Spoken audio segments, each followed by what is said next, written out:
नमस्कार मित्रांनो, तुमचं पुन्हा एकदा रोचक कहाणीमध्ये स्वागत आहे. मला खात्री आहे की ही कहाणी तुम्हाला नक्कीच आवडेल. माझं नाव काजल आहे. वय 21 वर्ष आहे. मी माझ्या गावापासून दूर दुसऱ्या शहरात पदवीचं शिक्षण घेत आहे. माझं कॉलेज खूप छान आहे, पण शिक्षणामुळे मला हॉस्टेलमध्ये राहावं लागतं.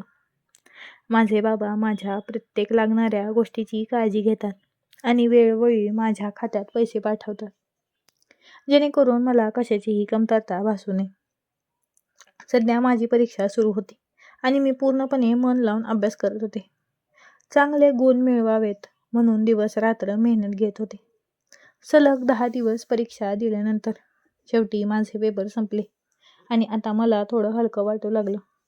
मी विचार केला की काही दिवसांसाठी घरी जावं, जेणेकरून आईबाबांना भेटता येईल आणि थोडा आरामही करता येईल. मी ठरवलं की रविवारच्या दिवशी घराकडे निघायचं. रविवारी सकाळी लवकर उठून थोडंसं सामान पॅक केलं आणि मग बस स्टँडकडे निघाले. बस स्टँडवर खूपच गर्दी होती, पण मला कशीबशी मी माझी बस पकडली आणि खिडकीजवळच्या सीटवर जाऊन बसले. बसमध्ये भरपूर लोक होते. जवळजवळ सगळ्या सीट भरलेल्या होत्या, पण माझ्या शेजारची सीट मात्र अजूनही रिकामी होती. थोड्याच वेळात एक माणूस येऊन माझ्या शेजारी बसला. त्याची अवस्था पाहून मला काहीसं विचित्र वाटलं. त्याचा चेहरा उतरलेला होता, डोळे लालसर दिसत होते आणि त्याच्या चेहऱ्यावर एक हलकीशी विचित्र हसू होतं, ज्यामुळे मला थोडं अस्वस्थ वाटू लागलं. मी लगेच ओळखलं की हा माणूस नशेत आहे. मी थोडा वेळ त्याला दुर्लक्ष करण्याचा प्रयत्न केला, पण जेव्हा त्याच्या विचित्र हालचाली सुरू झाल्या तेव्हा मी रागाने म्हटले, तुम्ही दुसऱ्या सीटवर जाऊन बसू शकता का?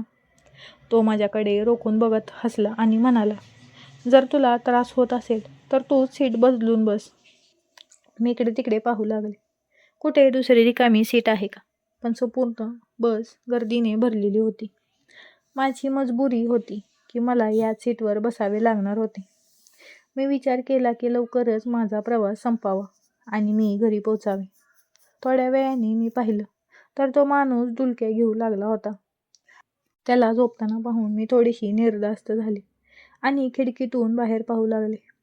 प्रवासात मला नेहमी बाहेरचं नजारे पाहायला आवडतात, ज्यामुळे मी माझ्याच दुनियेत हरवून जात असायचे. पण अचानक मला जाणवले की तो माणूस नशेत असल्यामुळे माझ्या खांद्यावरती हात ठेवत होता. हे लक्षात येताच माझा राग अनावर झाला. मी लगेच त्याला झटका दिला आणि म्हणाले, तुमचा हात काढा. पण तो पूर्णपणे नशेत होता. त्याला काही कळत नव्हतं.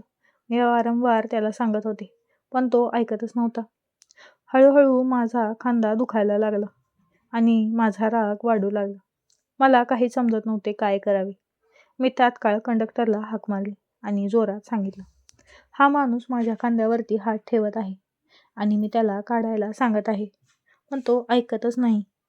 कंडक्टर तात्काळ आला आणि त्या माणसाला उचलून उठवले. कंडक्टर रागात म्हणाला, हे काय चाललं आहे? सरळ बसता येत नाही का? पण तो माणूस नशेत बडबडत राहिला आणि उलटं कंडक्टरशी वाद घालू लागला. त्याची वाईट वागणूक पाहून कंडक्टरला आणखीनच राग आला. त्याने ड्रायव्हरला सांगितलं की बस थांबवा.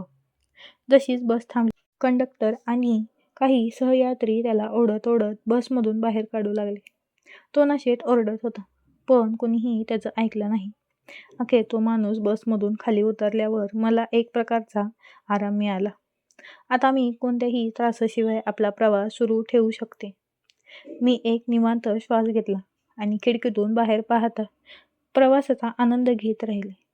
तो प्रवास माझ्यासाठी एक धडा होता की कोणत्याही अनोळखी व्यक्तीच्या वागणुकीला दुर्लक्ष करू नये आणि गरज पडल्यास ताबडतोब आपल्या सुरक्षिततेसाठी आवाज उठवावा. तर मित्रांनो, ही होती माझी कथा. जर तुम्हाला ही कथा आवडली असेल तर आमच्या अन्वी स्टोरीजला नक्की सबस्क्राईब करा आणि आपले विचार आमच्यासोबत नक्की शेअर करा. धन्यवाद.